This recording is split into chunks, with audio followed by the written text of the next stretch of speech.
এই তৃণমূলের খেলোয়াড়দের বাছাই পর্ব অনুষ্ঠান কৃষ্ণাপুর হাই স্কুল মাঠে। আমি প্রথমে অভিনন্দন জানাচ্ছি যে একাডেমি যারা কর্তৃপক্ষ রয়েছেন, আমাদের গ্রামে গঞ্জে তৃণমূলে আমাদের বাচ্চাদেরকে এই খেলায় উদ্বুদ্ধকরণের মধ্য দিয়ে একটা ভালো খেলোয়াড় উপহার দেওয়ার জন্য যে উদ্যোগ গ্রহণ করেছেন, আমি তাদেরকে প্রথমে আন্তরিকভাবে ধন্যবাদ এবং আমরা সবাই জানি যে আমাদের সমাজ আসলে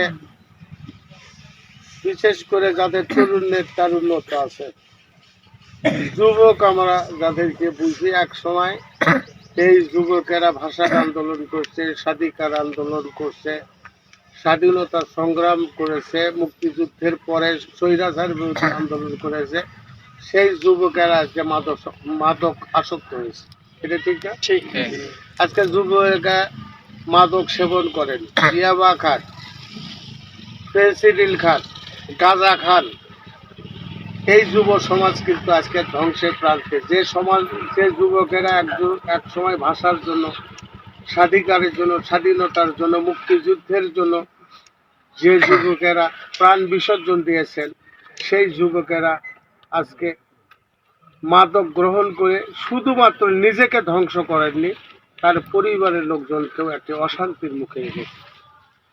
আজকে আমরা যদি খেলাধুলা এবং সাংস্কৃতিক চর্চা যদি না করি, তাহলে যুব সমাজকে ওই অন্ধকারের পথ থেকে আলোর পথে আমরা নিয়ে আসতে পারব। সেই কারণে আমি ধন্যবাদ জানিয়েছি এই একাডেমিকে, যারা আমাদের গ্রামে গঞ্জে প্রত্যন্ত অঞ্চলে অর্থাৎ তৃণমূলে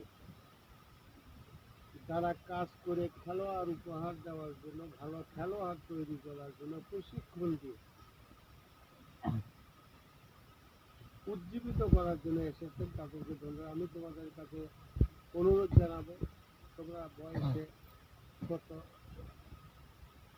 তোমরা অনেক ছোট মানুষ, কচি মানুষ, তোমরা আন্তরিকতা এই কার্যক্রম গ্রহণ করো, আন্তরিকতার সহিত যদি কাজ করো, আমি বিশ্বাস করি বাংলাদেশে অনেকেই অনেক ভালো খেলোয়াড় হইতে পারে। যারা দেশে এবং বিদেশে যারা খেলাধুলা করেন, তাদের বাড়ি কিন্তু সবার ঢাকা শহরে নেই। সবাই কিন্তু গ্রামে থেকে উঠে আসছেন। আমাদের এই যে মন্ত্রী এমপির নাম কি, মাসাবি মর্তুজা, বাড়ি কিন্তু ঝিনাইদহ, ঝিনাইদহ, ওই নড়াইল, যশোর জেলা। আমাদের বগুড়ার একজন খেলোয়াড় আছে, মুশফিক, বাড়ি বগুড়া। এই ধরনের অনেক খেলোয়াড় যারা গ্রাম থেকে উঠে আসছে। আমাদের গাইবান্ধার একজন কৃতি খেলোয়াড় নারীদের মধ্যে, সেও কিন্তু তার যোগ্যতা দিয়ে সে দেশের বাইরেও বাংলাদেশের ভাবমূর্তি রক্ষা করে।